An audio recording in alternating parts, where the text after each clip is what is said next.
In the know, non-stop Vikings talk. It's Purple Daily on Score North and ScoreNorth.com. Purple Daily, presented by Surly Brewing Company. Yes, welcome in to your dose of daily Vikings entertainment. This is Purple After Dark, part of Purple Daily. Phil Mackey, Judd Zulgad, our executive producer, Declan Goff, and our friend, Realistic Randy. You can find him on his own YouTube channel, also pumping out content. And Purple Daily, presented in part by Surly Brewing, and also our friends at TCL, one of the world's best-selling consumer electronics brands. They have a new lineup of award-winning TVs delivering the most entertainment with stunning resolution, all at an affordable cost. Enjoy more of the things you love with TCL. A loyal listener sent us a picture of his new TCL TV today. Oh, right on. Go grab yourself a TCL TV. Go pound a Surly Furious. And if you're like me, I am wearing only Chill Boys beneath the fold here. And I will try not to stand up. Nobody needs to see that. No, very but comfortable. I'm glad to hear you're comfortable. Very comfortable. Now that everyone is wildly uncomfortable, Can we move Realistic on? Randy. Where's HR? The Vikings fired everybody on Monday, and we embark on a new era of Vikings football. The floor is yours. What's on your mind tonight? Well, I've been team fire everybody for a while now, and it's about damn time. As far as I'm concerned, 3 years late, but better late than never. And while it certainly seemed like some change was going to happen, I'm of the mindset that with the way this franchise has been operating the last 8 years, seemingly being okay with just being okay, I said, you know what? I'll believe the change when I see it. And then even with the reports this past weekend that, okay, Zimmer's going to be gone, but Spielman is expected to stay with the team, I was saying to myself, oh, come on, man. And we've talked about this all season long, how it feels like the Wolf brothers, they need their hands held by Rick Spielman. And I just said, all right, well, I guess as long as Zimmer's gone, but then what does that mean as far as Spielman? He's going to pick the next head coach who's going to be nothing more than a yes man. And that was it. I just expected Zimmer to be gone. And I went to sleep on Sunday night. The wife leaves out for work at about 4 a.m. And she called me. I want to say it was about 5 Pacific time, whatever it was. And I panicked. I said, are you stuck on the road? What's happening? And she said, dude, it happened. Zimmer and Spielman are gone. I said, what? Huh? Zimmer and Spielman are gone? She said, yeah, they're gone. And so once I recorded my takes and everything like that, I finally got a chance to soak it in. Yeah, that stupid laugh. Let's swing some tackles into guards and centers. My God, I'm so glad it's finally over, dude. Like, if you Randy, it's over. It's over. It's over. It's okay. It's over. It's okay. But I'm excited for the future of this franchise. I really am, because this team, they can still compete in 2022. They still have some very good pieces on this roster. I'm just excited to see them elevate themselves to what they truly are capable of, instead of just talking about it and falling below the wayside. Do you like? Yes. Very nice. Yes. Very nice. Opening monologue. Very nice. Very nice. Do you like what you are seeing so far in the fact that the Wilfs and a few other people internally are going to pick the GM first, who I'm guessing is going to pick the coach too? Because there's a little bit, I don't want to overstate this, there's a little bit of panic here about the fact that, oh man, they're not going and getting people right now, and there's lists, and the Vikings aren't on those lists. Do you like what the moves have been subsequently to firing your two favorite people in the whole wide world? Oh yeah, 100%. And I like the fact that they're patient as far as they are going to get the GM. They're not going to rush to get the head coach and then pick the GM after that, because it just wouldn't make sense. Get your GM and let him select his head coach. It makes sense. What I will say, though, is Doug Peterson is out there interviewing. I mean, there are candidates already out there interviewing that speculated they're going to be interviewing with multiple teams. So, yes, be patient, but at the same time, have a little bit of fire in the belly. You got to make some moves, because I've seen and I know this is just betting odds in Vegas, and they're just putting what they think the odds are for the next head coach for the Vikings are going to be. Be patient, but if it comes down to where the top candidate for you left is Andre Patterson, no disrespect, you might as well should have kept Mike Zimmer. We need fresh eyes to look at this team at GM and head coach. I don't want an extension of the previous regime that we had. Yeah, I mean, I think on the GM front, there's so many interesting candidates and there's so few jobs that I'm not worried about, the Vikings missing out on somebody. But from a coaching perspective, it is interesting. I mean, there's 6 openings right now, and we can sit here and Judd floated earlier today that, hey, Doug Peterson, well, he's cool waiting around, but 3 days turns into 5, turns into 7, and a team puts an offer in front of him. It is easy to see how you could wind up with your 3rd or 4th choice because of the way this played out. And that's the thing. It's like, and we went over some of this on our speculative Lane Kiffin episode of Mackey and Judd earlier today. If you missed that, it involved tracking the Wilf's private jet and some other forms of reckless speculation. So check that out. But we talked about the timing of this and that if you knew you were going to fire Rick Spielman from the get-go at some point a few weeks ago, getting out in front of it would have made more sense. But it sounds like, and Judd's reporting on this too, they were keeping Rick Spielman up until sometime in the last week, and then something happened between Wednesday, Thursday, over the weekend, and Monday. They either had a conversation, back channel, due diligence with a candidate or somebody who they might be interested in as a coach said, yeah, I'm in, but I'm not going to work with Spielman. Something happened over the weekend. They had a change of heart, and they decided not to offer him the promotion or the, whatever you want to call it, the shifting in roles. So because of that, they are kind of starting at 0. I do think they had a list, and I do think they did do diligence. I don't think they're starting from exactly 0 on Monday with the GM position, but they haven't officially interviewed anybody as of right now as we record this on Tuesday night, and they certainly haven't hired anybody, and by the time they do, we're probably another couple days at least into the process. So, I'm not super concerned yet, but if 3 guys come off the board before the Vikings have hired a GM from a coaching perspective, then I'm not necessarily in love with their process. Mike Borgonzi, Louis Riddick, those are my top candidates to serve as the next GM of the Minnesota Vikings. Brian Daboll, Eric Bieniemy, Doug Peterson, my top candidates to serve as the next head coach of the Vikings. I'm glad that the regime is gone. If it really came down to the wire to where all of a sudden at the last second, the Wolf brothers decided, okay, Rick, we're going to move on from you completely, I'm glad. I kind of feel the opposite of you, though, Phil, because if that is the case, it does give me the sense that they are starting from scratch just later compared to the other teams. So if it comes down to where, okay, if a candidate or 2 flies off the board, okay, starting to get a little bit dicey here, but then you don't want to wait too long here. Firing the previous regime was super necessary. You had to do it. I know we talk about Kirk Cousins and what are you going to do with the quarterback. I've always had the standpoint of it doesn't matter what we do at quarterback until those 2 individuals are gone. That was a big deal. What they did, hey, kudos to the Wolf brothers. But that's just half the battle. You still need to replace those guys with quality individuals. Don't sell yourselves short because the Minnesota Vikings is the most attractive destination out there for both GM and head coach. You should be, just flooded with voicemails, just having your pick of the litter. Don't wait too long because this team is capable of something special. Judd, real quick, Judd, do you think that's I know that we've all kind of floated oh, this is a really attractive job for GMs and coaches, but there is another side to this. If you don't love Kirk Cousins and if you look at the Vikings roster and say, boy, there's some key players over the age of 30 here that make a lot of money, and they have the 4th worst cap situation in the NFL. They're paying a running back a lot of money. They're paying a safety a lot of money. The way their money is allocated doesn't make sense. Their offensive line is kind of a bunch of misfits.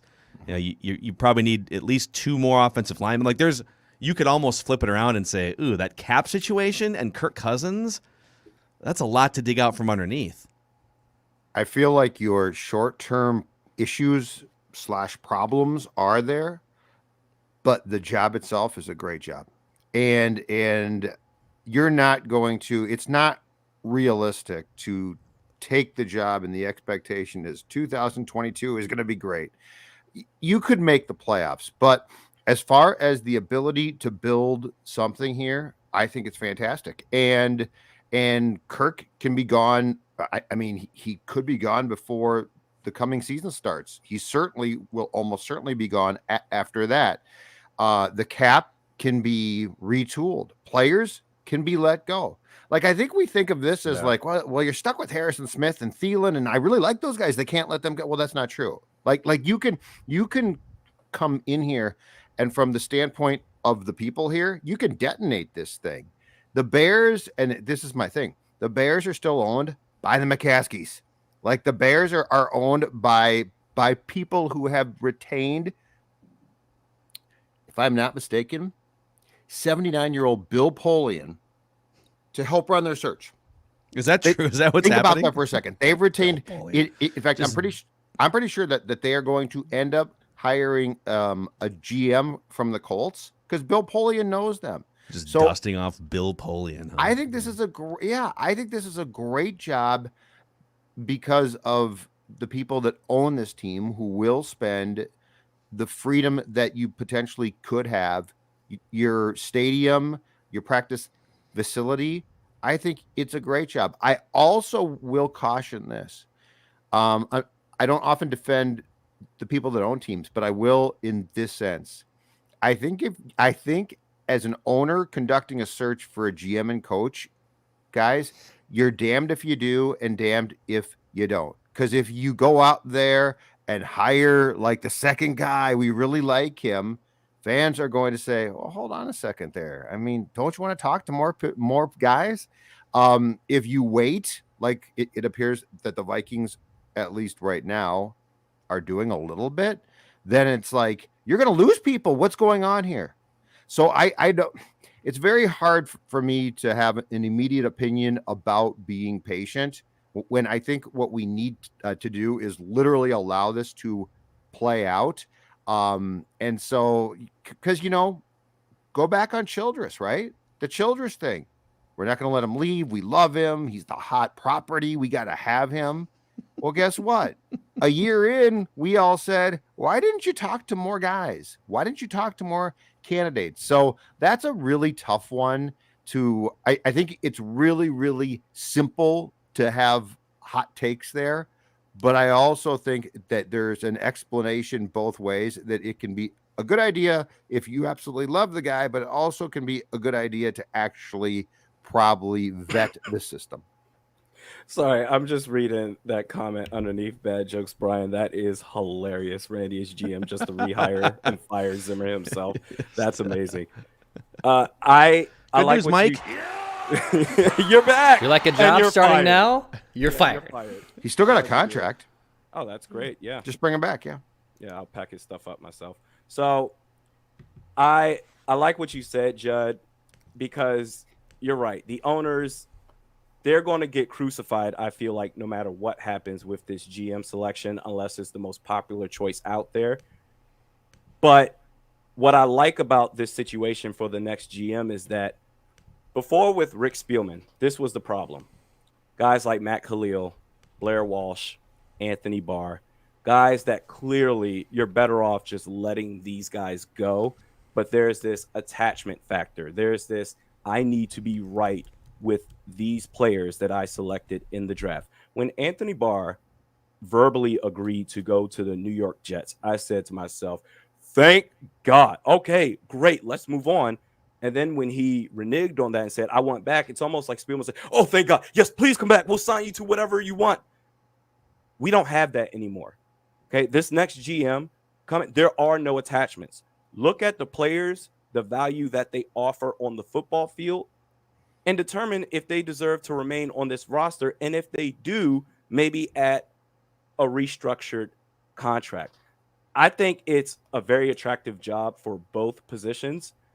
And with players like Justin Jefferson, Brian O'Neill, Kirk Cousins, I really don't care what happens with him. I'm either with him or without him. I don't care. I feel like this is just me outside looking in.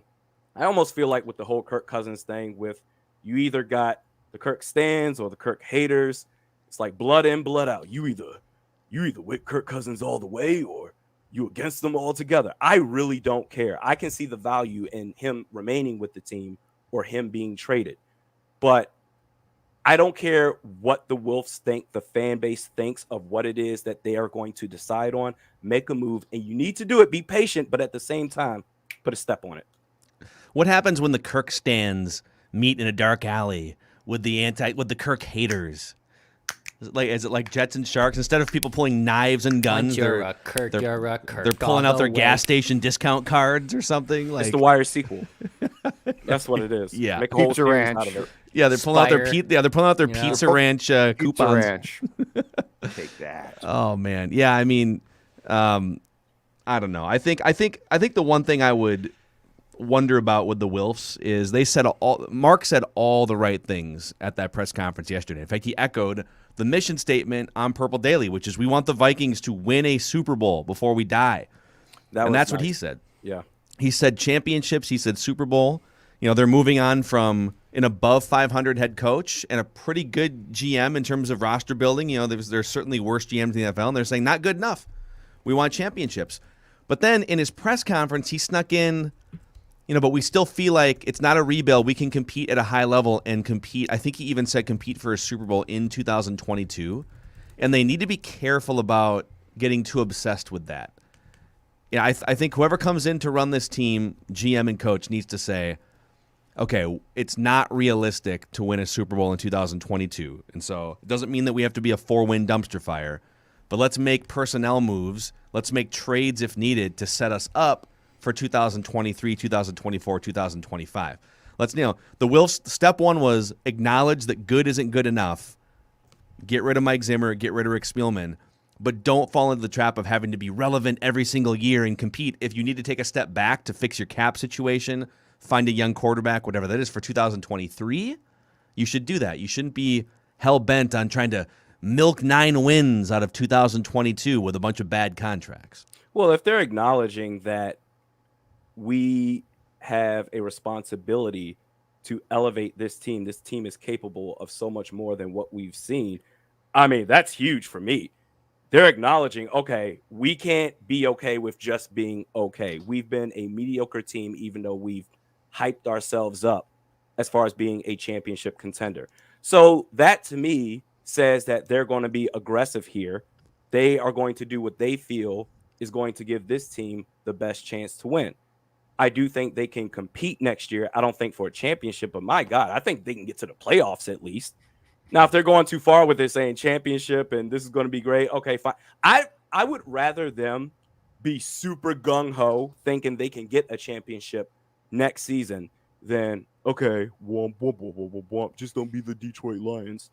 There does need to be a future plan for 23 and 24, but I'm just so excited, man. I can't tell you enough. I'm tentatively excited because, like I said, if you end up with an Andre Patterson or a Lane Kiffin, it just doesn't do it for me. There are some real candidates out there that can take this team to the next level, and don't sell yourselves short with scrap heat. I feel like as well, and this is where we've not discussed this much, but this is going to turn a corner, or it feels like it should, guys, is this one. Zimmer was brought in 2014 by Rick for a franchise that definitely had moved forward in some ways, but it was still the Metrodome Vikings, Winter Park. It was, ma and pa shop in some ways. And it's almost like the Wilfs, rightfully so, if they are saying this internally, have said, hold on a second here. We've done a nice job and we had good people in charge for a while. But the reality is now we're in this gorgeous stadium. We have a huge plot of land that we have our practice facility on, that we are now for better or worse, the corporate Vikings. Like, we are big time now. And like, this next step should be people who are incredibly competent, who are incredibly good. Like, there is no, Yes. If you look at the infrastructure now, and I'm going to say this, I mean, the dome was crap. I know the people loved it, but it was crap. Winter Park was a complete joke. The infrastructure now of just the brick and mortar around this team that you have is first class. I mean, this should become a consistently competitive team for championships, not for, boy, we made the playoffs. Yeah. That's great. This should be a job that people are rushing to get. It does feel though like, and sometimes I wonder, is there a self-fulfilling prophecy in Minnesota? It's been 31 years since we've had a men's team win a championship, right? The Twins 1991. That there's this woe is us. We almost now, there's a whole like generation or two generations of fans, if not more, that almost take pride in how beaten down we are as sports fans, that it's kind of like Cubs fans, right? It's 100 years. What do they have to complain about? They won a World Series 5 years ago, and I feel like it's been part of our identity, and I just wonder how much of it is a self-fulfilling prophecy. We have this low sports self-esteem. Do the Vikings, from ownership to front office to fans even, do they and we think that we all deserve Super Bowls? Or is it so far-fetched that we settle for Clint Kubiak at offensive coordinator and Mike Zimmer as, sort of a coordinator that's being jammed into a head coaching role, like Brad Childress in over his head, right? Leslie Frazier was a settle. Kirk Cousins is, to me, is a fake franchise quarterback that we try to prop up. But, look at his numbers. It's like the evidence is right there, guys. It's been 10 years. He's not a leader. He doesn't rise up in key moments against great teams, right? Like, enough of this low self-esteem. To Judd's point, state-of-the-art facility, best franchise to not win a Super Bowl in NFL history, right? You're a winning franchise. Have some high standards. Go after great coaches, great GMs. Don't settle for Kirk Cousins at quarterback, right? Aspire to do better in some of these spots. I would normally agree with you, Phil, that maybe there is some self-fulfilling prophecy with this organization and the fan base saying, hey, we pride ourselves in being the underdogs and just scrapping it out to make the playoffs every other year. Normally, I would agree with you, but this past year was something different, man. I get the sense that the fan base alone has had enough, to where even those Mike Zimmer stands that are typically with him all the way, they were fed up with him. This is, and let me just speak for myself. The 2021 Minnesota Vikings was the least likable team of this franchise that I've ever seen in my life. And I can't think of a team I can't think of any other time where I just said, I don't like this team. I genuinely was disgusted with this team. And I think it takes you being at your lowest point. Les Brown, a motivational speaker, he says, if you're down on your back, if you say, okay, you want to look up because that means you can get up. If you're at your lowest point, sometimes it triggers something to say, okay, I've had enough. We have to make some serious changes. I think the fan base has been feeling that this season, even going back to last game, Sunday, a meaningless game. But what was there to raise hell about? Justin Jefferson's chance at breaking Randy Moss's record. Okay, fine, let's watch it. And you mean to tell me the one thing that, okay, we're going to cheer for, this is going to be great. It doesn't matter whether you win or lose. We're going to cheer this guy on.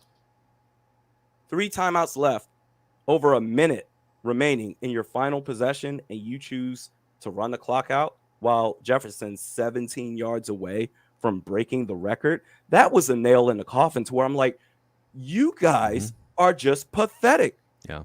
I think this franchise has reached its low point to where they have no other choice but to make some serious decisions here. And that was not a team. This team, I think what made them so despicable was they were not a team. They didn't feel like a team. They felt like some talented people pulling in different directions. Agendas were being filled from the GM to coach on down. And so when everybody is solely fighting for themselves, that's not a team. Starting with the Rams game, these guys, I thought they were despicable, but I wasn't quite sure. Starting with the Rams game, they confirmed it. When you provide the dead ass performance that they did in a game that they went into as the 7th seed. So they had that seed locked up. I mean, it was like, okay, and you might lose, but let's see it, right? And Randy, they looked like they didn't care. The Packers game, I get Kirk didn't play, but again, it was sort of like, let's get done here. Mike lashing out at Kellen Mond, which, I mean, come on, completely unnecessary, right? Yeah, these guys, the Wilfs would have had to not pay any attention, not to make changes. But I just think now with this job, and I'll go back to why I think this is such a great job, is the alterations of the problems are easy. It's the roster. I can change that within a year. Within 2, I've changed it completely. But I have an infrastructure and an ownership group that is willing to spend, be invested, and like the opportunities here are exciting. So 2021 was a bust, really disappointing, and a team that played like a bad team, although they definitely did have some talent. The nice thing is the fixes are possible, and if you do this right, you could put yourself long term to not just be, we're the Vikings, we won 10 games, to actually make playoff runs if you get the right people. And they definitely did not have the right people. It also kind of feels like, and this might also just be a product of social media, and the echo chamber is a lot larger than it was maybe 10 years ago, when Mike Tice was coach 15 years ago. But it feels like this is the most divided and divisive the Vikings fan base has felt too, that it's like everyone's trying to figure out, you got 2 things at play. Everyone's trying to figure out who's to blame primarily for the shortcomings, right? Why don't they make the playoffs? Why haven't they made a run here? And it's this guy's to blame. No, this guy's to blame, and then people fight about it. But then there's also this other bin of, well, be careful what you wish for. This could be a lot worse. And then people fight over, like, you don't want to just go firing people or trading people that are propping your team up and having you flirt with the playoffs. I just feel like if they nail the GM and they nail the coach, and it's a coach that everyone can get behind. Let's say it's Byron Leftwich, and he comes up, and not that this matters, but like he knocks the press conference out of the park, and it's like, yeah. They have a chance to bring fans together, and I think even though this is going to hurt for a lot of fans, if they trade Kirk and they find some sort of long-term solution in the draft or whatever in the next couple of years, and then everyone can get behind a quarterback like they got behind Dante 15 years ago or Teddy in the first couple of years. There's moves to be made here in the next week and then over the next couple of years that I think can just get everyone kind of back feeling good about this team. And like Randy said, I agree. It's the least likable Vikings team I can remember. And that includes Love Boat in 2005. That team was actually hilarious and kind of likable just because of how absurd that team was. But like, make the right hires and make the right move at quarterback and get everyone feeling good about this team for the first time in a long time. Well, winning solves everything, right? You start winning, everyone's going to be fat and happy. And I think the frustrating thing is, in some ways, I almost wish this team were the Detroit Lions, where we know we just sucked and we just don't have talent. Whereas we know this team is capable of so much more than what they've shown over the last, I would say, starting from the 2017 NFC Championship game, this team is capable of so much more that if you find the right guys, GM that can maneuver the roster, I really hope they keep Rob Brzezinski. But at head coach, a leader, a real leader, someone that can talk. Eric Hendricks talked about you can't have a fear-based leadership mentality. Of course, you're going to say that after Zimmer's gone. No one's going to say that while he's there. But even I saw that. I saw that from the outside. And I'm not around Zimmer every day. I've never been around him at all. I saw that. So if you get the right guys with the talent we have and you start winning games, this division amongst the fan base is going to disappear. Because the only thing we have left at that point is to celebrate. Hey, we're winning. We're being capable. And one more thing I will say. I feel like I've been fair these last few years. I'm not even saying, oh my God, Kirk's the final piece to get to the Super Bowl. They never made it to the Super Bowl. They never won a Super Bowl. My standards weren't even that high. My standards were just be able to compete. In big games, look like you belong on the football field. That's the baseline for me. And this team, they haven't reached that. You get these right guys in, man, everything's going to be peachy. Yeah. Comment on the screen here from Adnan. Ben Gessling from the Star Tribune said that we should see a list of general managers that the Wilfs are interested in. And I believe he tweeted that earlier today. It's supposed to come out sometime tomorrow. And I'm sure that information will be credible, but Judd actually has that information now, and he has reported it earlier today on Mackey and Judd and Purple Daily. Can you give us part of the short list that you are being told exists? Well, I don't have the entire list necessarily, but I do have 4 names of people that I think they are going to want to speak to as candidates. The first is the guy from the Colts that I think is also on the Bears list, guy by the name of Ed Dodds, assistant GM. I wouldn't be surprised if he did get the Bears job, but he's the first one. The second one, and this is where it gets far juicier. This is where it gets fun. Will McClay, who's the Cowboys vice president of player personnel. Now, he has a ton of power in Dallas, and he likes it there. So he is not apt to leave. But again, the Wilfs will write a big check here, I think, potentially. And Will McClay would be the guy who would probably be tied to, and this is where it's going to get intriguing, Kellen Moore, okay? So like we're all panicked about coaches. Are they going to get a coach? But the GM and coach might be a package deal. So Will McClay, if he wants to talk to the Vikings, is a name to keep in mind. The next name, Eagles Director of Player Personnel, Brandon Brown, highly educated, very smart dude. My understanding, did not have a falling out with Doug Peterson. Okay. That they could be a potential package, which is why Peterson might have said, I'm cool there. I'll wait. I've talked to the Jags, really enjoy talking to Shad Khan, but I'll give it some time here. And the last name, I have to make sure I pronounce this right, Kwesi Adolfo-Mensah. And this guy is intriguing. He's about 32. He is the vice president of football ops with the Browns. He came, I believe it was last May, from the 49ers, where he was basically an analytic statistical genius guru. He is very much from that side of things. In fact, he previously didn't work in football.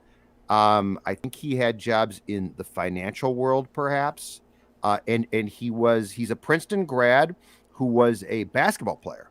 But sounds like the guy is really bright, more along the lines of what baseball teams are doing. I don't know who he would be tied to coaching-wise, but he's a guy that the Bears want to talk to, and he interviewed for the Panthers job last year. So at least 2 of the names I gave you were guys that could definitely be tied to coaching candidates, though. Interesting. So, and for the newer portion of the Purple Daily audience, or the younger portion, that is former lead Vikings beat writer for the Star Tribune and 1500 ESPN legend Judd Zulgad. Some of my best years. Part of the dream team at accessvikings.com. Accessvikings.com. Chip Scoggins. So just to recap here, you got 4, and this might not be a complete list. They certainly might. Yeah, there might be more. Easily could be more. And it's possible that 1 or 2 of these guys opts out or takes a job somewhere else. But the 2 most interesting names here, just based on their quarterback or their head coach, connections or coordinator connections, Will McClay with the Cowboys and Kellen Moore, who is 32, 33 years old, super hot coaching candidate, and then the Brandon Brown Eagles Doug Peterson connection, and then it doesn't mean that they have to hire their guy from their team to be the coach, but interesting connections there on paper, Randy.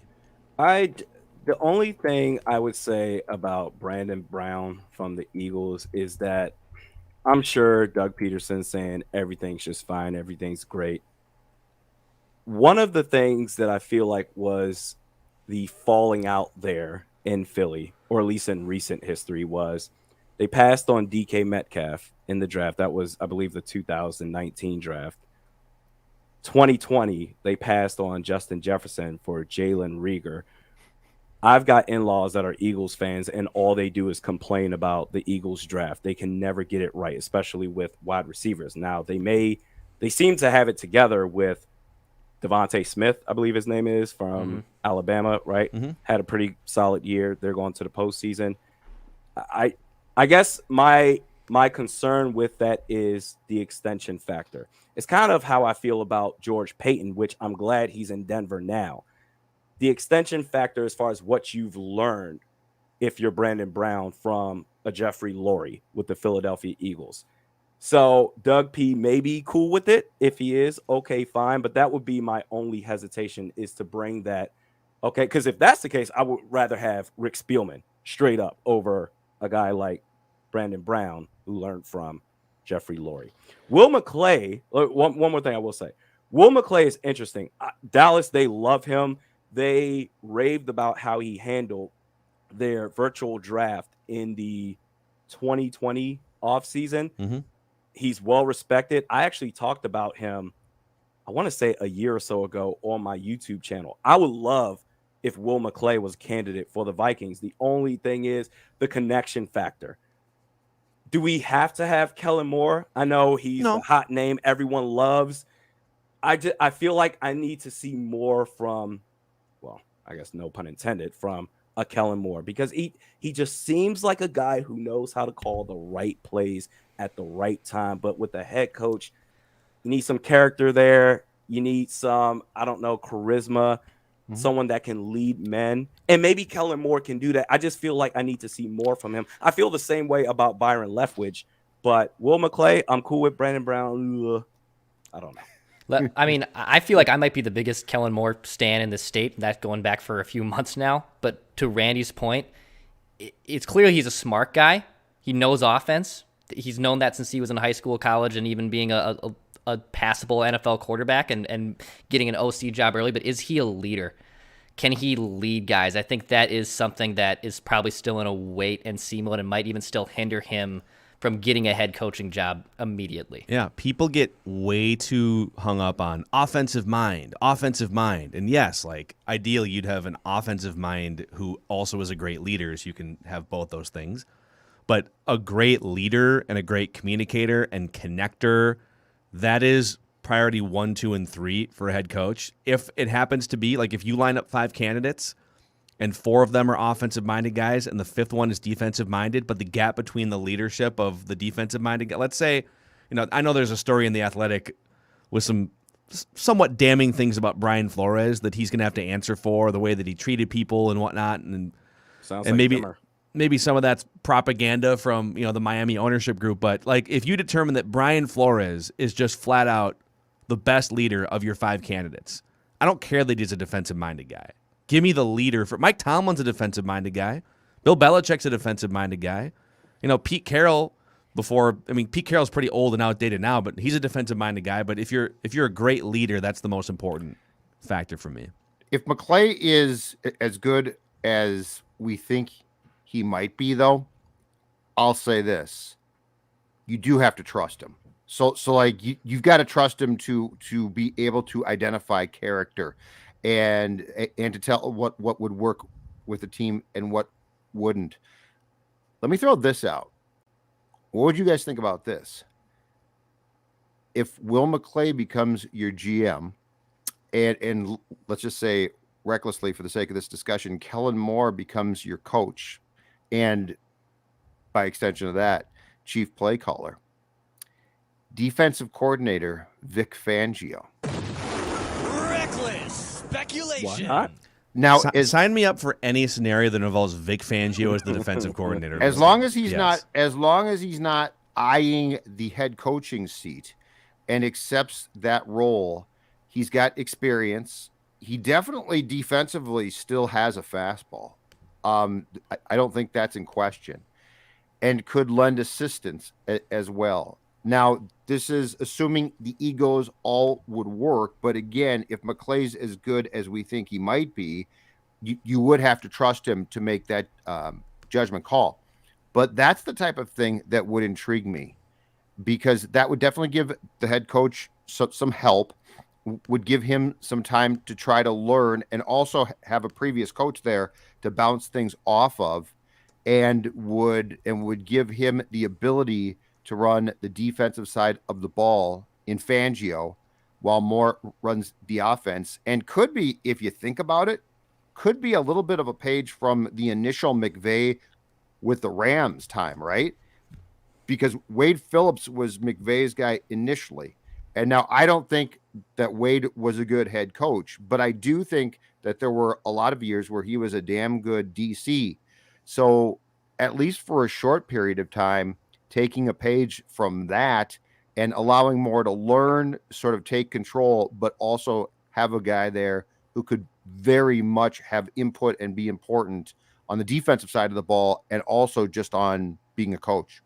See, I feel like, to kind of go against what you said, Phil, I feel like you need an offensive-minded head coach for this team. I understand the leadership thing. It doesn't matter whether they're offense or defense. The thing is with Mike Tomlin and Bill Belichick, they're more than great leaders. They build great relationships. People want to work for these guys. So if you're going to be a defensive head coach, you're going to need to be great at building relationships. You're going to need to be a great leader to where people want to come work for you. To where I feel like in the 8 years, and I'm not trying to bash on the guy any further, I'm just pointing out an observation.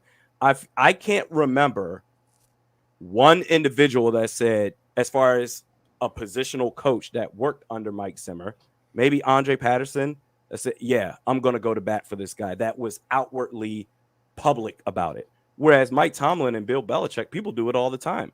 So because of that, the favor goes to offense, just baseline. Because if you're going to have a coordinator that rotates every year and a half plus, you would rather it be the defensive coordinator and keep this offense intact, especially with the players that we have. Fully agree. Just to be clear, offensive-minded would be the ideal scenario. But I'm not putting if it's this guy is an outstanding leader of men, and we can tell, but he's a defensive-minded guy. I mean, if you look at the longest tenured NFL head coaches right now, Bill Belichick, defensive-minded guy. Sean Payton, offense. Mike Tomlin, defensive-minded guy. John Harbaugh, special teams coordinator.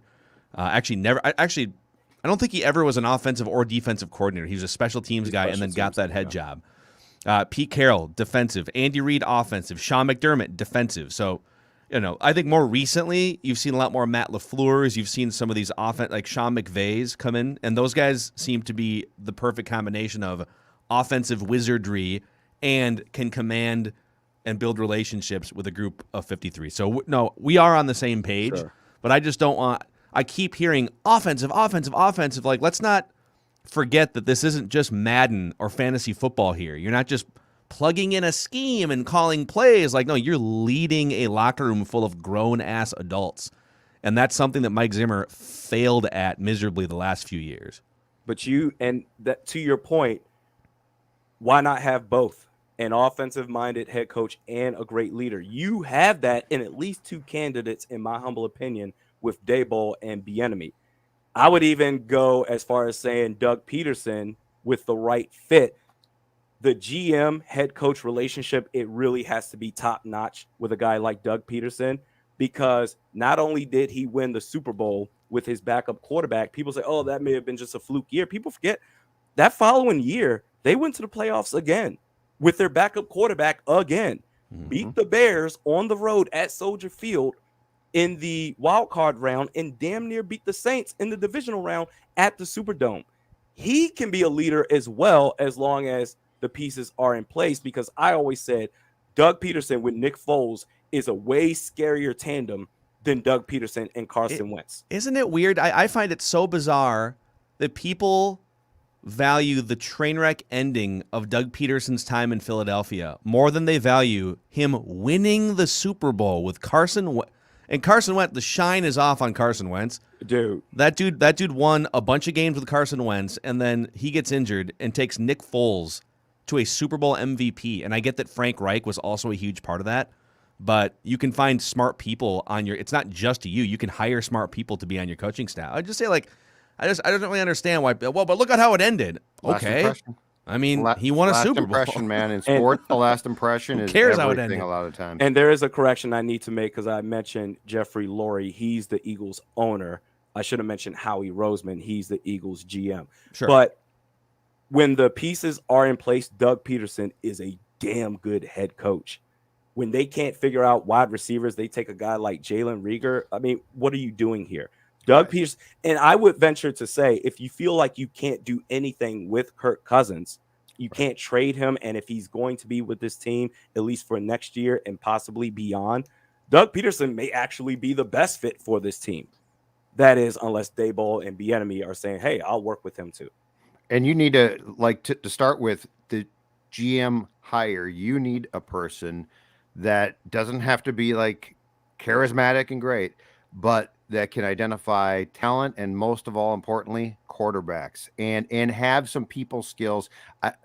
Part of Rick's problem was I don't think Rick really had the ability to read people, period. And so, like, I don't need Rick to be this outgoing, charismatic dude, but the ability to read your coach, the ability to read your players who you're drafting, right? Quarterback.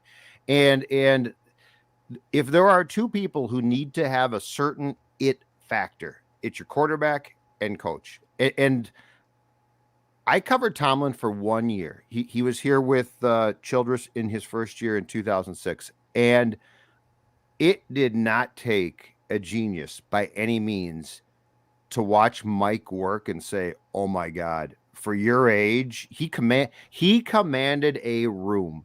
I remember his first year on Thursdays, his coordinator pressers were better than Brad's.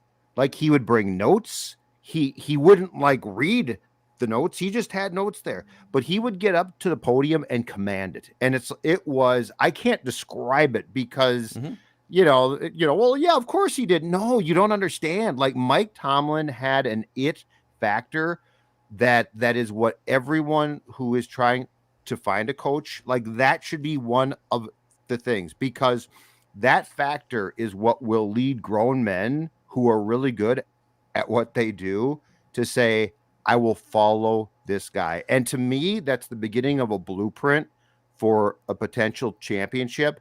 Because if guys are just like, yeah, I mean, my coach is fine. I mean, he knows a lot of stuff, I guess. Yeah. That is not the blueprint. And Okay. and so this is all about, I think it's all about the ability to read people and to have an idea of exactly what you want personality wise and evaluation wise. So I agree. Like, I love that analytics are picking up in football, and I love all the information and data that's out there. But ultimately, like, of all the major team sports, it's probably the most human and emotionally driven and collaborative. I mean, you literally have 22 dudes on a field on a chessboard. There's so much that goes into the human element side that you can't really quantify, right? And those are the things I tend to rip Kirk Cousins for. But I think because of that, quarterback and head coach have to walk into a room and everyone turns their head and gravitates toward you type personalities. Doesn't mean they always have to love you. You might have to certainly get into players as a head coach and fray some relationships. Mike Tomlin probably isn't best friends with all of his players, but there's a respect and a charisma and a command the room factor that does matter. So with that, are there any, and I get that we're not like in the room with some of these guys, like we've never been in a room with Kellen Moore. Judd and I have been in rooms with Eric Bieniemy because he was a running backs coach for the Brad Childress regime, so we can speak on that a little bit. But is there anyone, just from observing from afar, of all these candidates that really strikes you guys as, okay, yeah, he is, let's forget about some of the flaws and some of the, like Brian Flores strikes me as that. Again, there's flaws. He clearly ruffled some feathers. Byron Leftwich strikes me as that.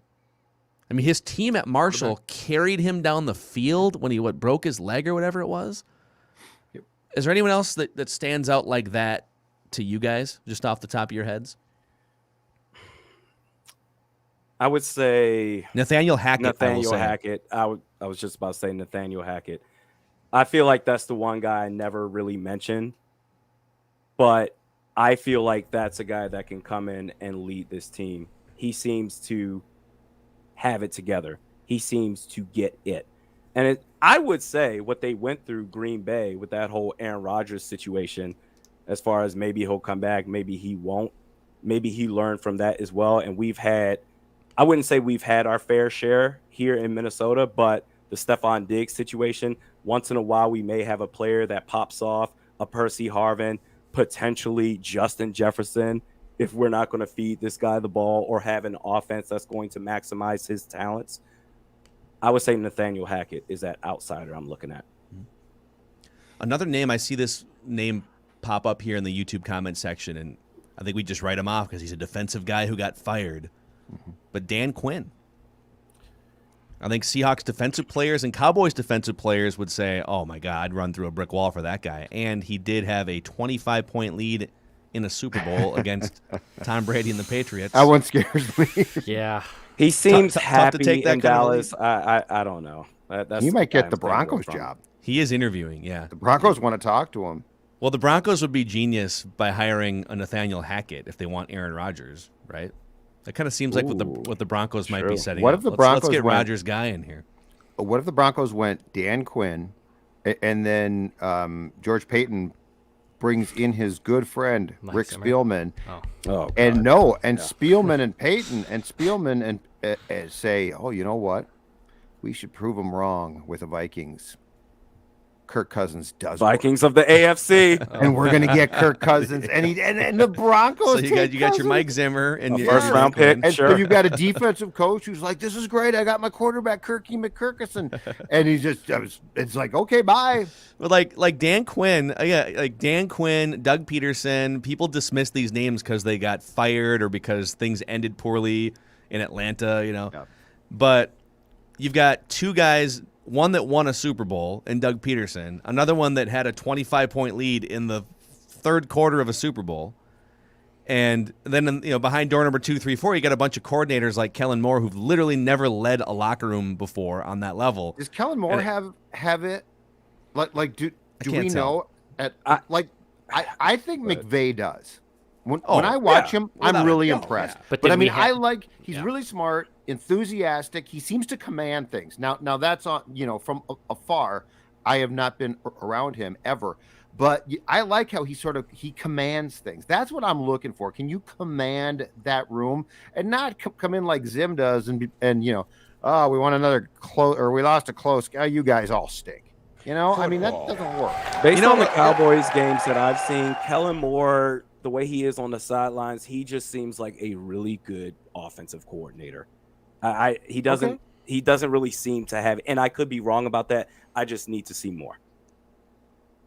I just want a head coach that doesn't botch the line like this. So I heard it all week long, right?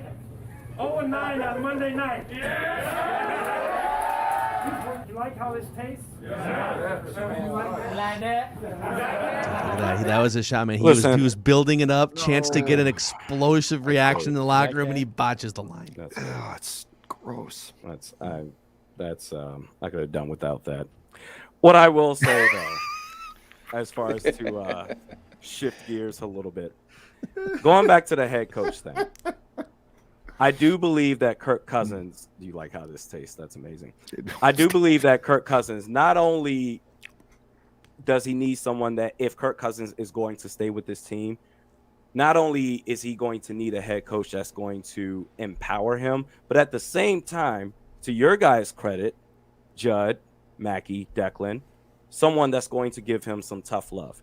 Because in that Rams game, where he was intentionally on key downs, third downs, throwing short of the sticks. And I watched games like Cowboys, Eagles. Now, granted, the Eagles, they were all second string defense that they were playing. Okay, fine. But still, Dak Prescott or Justin Herbert against the Raiders this either Monday night, Sunday night, whatever that was, a great game, one of the greatest games I've ever seen. Yes. They're taking shots. They know what's at stake. They're throwing in the end zone.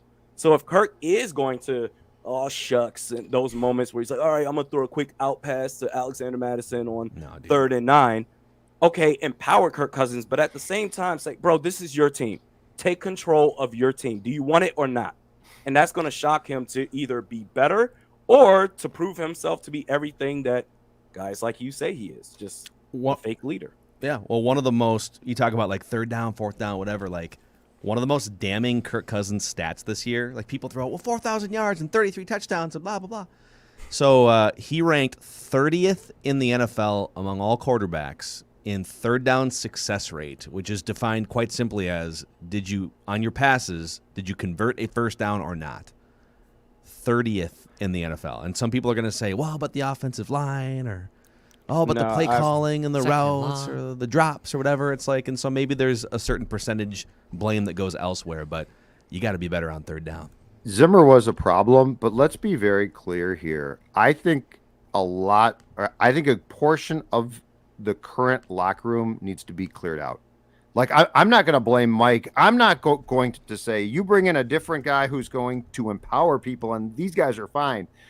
I have a problem with a few guys and players who make a lot who did not pull their weight. And so Mike being gone, Rick being gone, that's both good. Nice start.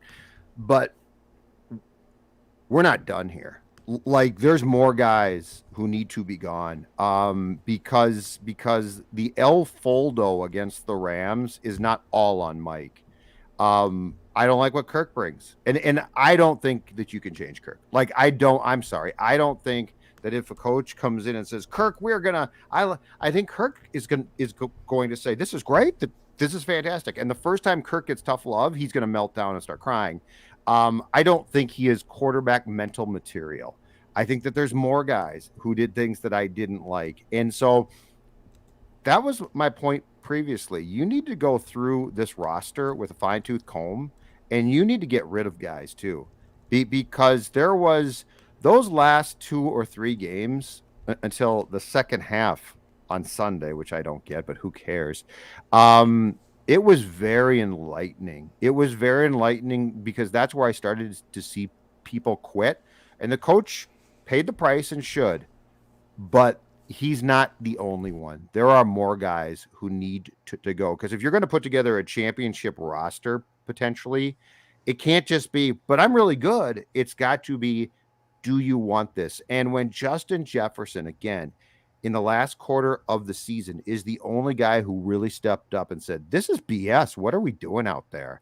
That's a huge problem, man. Second-year player. He literally had to take control of a locker room with veterans and be like, why are you dead asses? That's a problem, and that needs to be cleaned up. And he's still young and spry. After a while, he's going to mature. He's going to get used to the same thing. If you were to keep the same regime in place, and then all of a sudden you get complacent, well, this is just what it is. Or you turn into a Stephon Diggs where, you know what, the dude is super passionate and he's going to force his way out via trade or however the hell he has to get out. But I'm excited for whatever this new regime is going to come in, because that whole, okay, we're locked on to these guys. If Rick Spielman and Mike Zimmer was still here, I mean, Anthony Barr would be here forever. I don't think he would ever retire. Every single year, a lifetime contract. He would never go. Why? It's all yours. TCO Performance Center. Any other executive or coach that would say, well, let's look at him. Is he worth this, or can we find someone else? Whereas with Zim and Spielman, it's Anthony Barr. What are you talking about? That we're not going to have to deal with that anymore. Yeah. Amen. Adnan on the screen here asks, mock drafts? Well, Adnan, ask and you shall receive. I want a mock! Right. Because I have for you guys here, presented by our friends at Surly, Judd.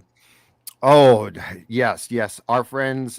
And, all Surly Brewing products, gentlemen, are fantastic. But Surly Furious IPA, that's what the bobblehead Zim here, that's what he wants. As a final drink, he says, get me a Furious IPA. It's fantastic. And, the Vikings might be done, but football's not. And that means as the weekend comes, Surly Furious should be by your side as you watch those playoff games. And you start to scout what the Vikings need to do to become a playoff team. That's right. I want a mock! I have for you, courtesy of draftblaster.com. Oh, boy. The thinking man's guide to the draft. Thinking man's A 2022 mock draft updated just a few days ago. And I think, I don't know, is this updated? The Jaguars have the number 1 pick, right? Because the Lions kept winning games. Correct. So, all right. So, number 1 of the Jacksonville Jaguars. This is actually before the Week 18 games. And so, if this is out of order, then I apologize. The Vikings have the 12th pick, though, right? And that's where they're at here. So, we're good there. All right. Evan Neal, offensive tackle, Alabama to the Jags. Aiden Hutchinson, the edge rusher from Michigan to the Lions. Kenny Pickett, quarterback Pitt to the Texans at 3. Kayvon Thibodeau, edge rusher Oregon to the Jets at 4. I'm going to skip here because no one cares. Matt Corral, quarterback Ole Miss to the Giants via Chicago at 8. Carson Strong. I really like Carson Strong. Spent like an hour watching Carson Strong YouTube videos over the weekend because I have no life. He goes to the Washington football team. And then, Desmond Ridder, quarterback Cincinnati. So even in a quarterback-starved and poor draft, it just shows you how desperate teams might be, according to DraftBlaster.com. Number 12, Minnesota Vikings. Select Andrew Booth Jr., cornerback out of Clemson. I want a mock. The write-up says the Vikings do have some young talent in the secondary, but they have to keep adding talent here. The defense is built upon the secondary, and they draft cornerbacks all the time because that's the Vikings way. So, your thoughts, gentlemen, on the first? That's the first mock of mock season here, right there. You guys just heard it. Talent is in the secondary? I mean, unless Patrick Peterson is coming back. Well, I think Cam Bynum at safety is pretty talented, and I'm still on the Cam Dantzler bandwagon here. I think Cam Dantzler he got put in the doghouse in training camp and was kind of fighting up. Corner depth is very questionable after that. I agree. I mean, honestly, Malik Willis, man, that's a guy that I would love to go at. If you want a quarterback so bad, and you feel like even in this draft where the quarterbacks aren't great, you get an offensive-minded head coach that can work with a quarterback that can actually develop him. Dude. Malik Willis, Liberty University. He's a blast. He's not even in the first round on this mock, according to Draft Blaster. Don't worry. Combine will come. Pro days will come. Oh, he'll be a pro day. He'll be second overall by in 6 Wyatt weeks. Davis at one point was considered to be a first-round pick. Okay, Just how saying. much of an indictment would it be if a new regime came in and Wyatt Davis was just a badass right guard on next year's team? Just a pass blocking. That would look good for Rick and terrible for Mike. Yeah. Yeah. I've moved on. I don't know who it is you're talking about. I know Wyatt Davis. I know who you're talking Wyatt about. Davis. But the previous Poor guy. individuals, no, I'm moving on. Go to Denver. Take Kirk Cousins. Maybe. Okay, I was gonna say let's get Kirk Cousins. For a George, first round let's pick, get- I'll take it. But if they keep him, that's fine too.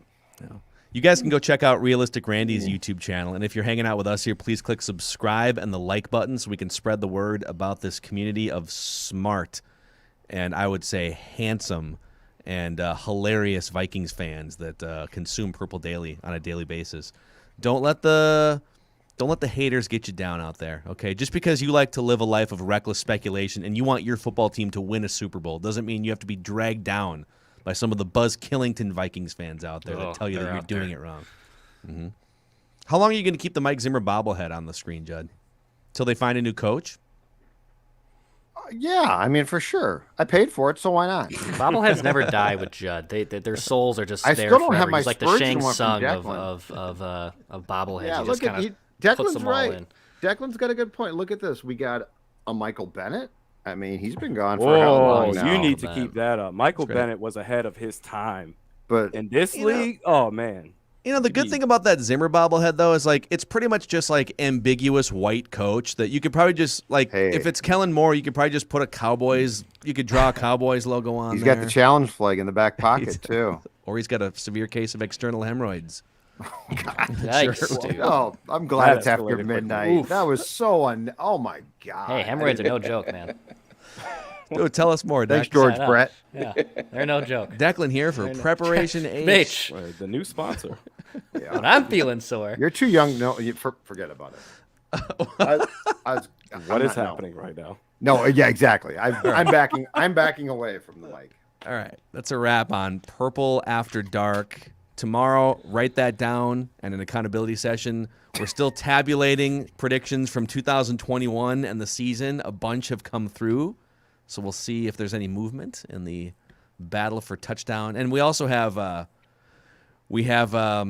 guess, a breach of write that down semantics that we have to get to tomorrow. We already touched on it last week on Mackie and Judd, but yeah, one of us made a rookie mistake. Somebody got called out. Yep. Somebody So got caught. So thanks for hanging out with us. That's Realistic Randy there. Mackie, Judd, executive producer Declan. See you guys.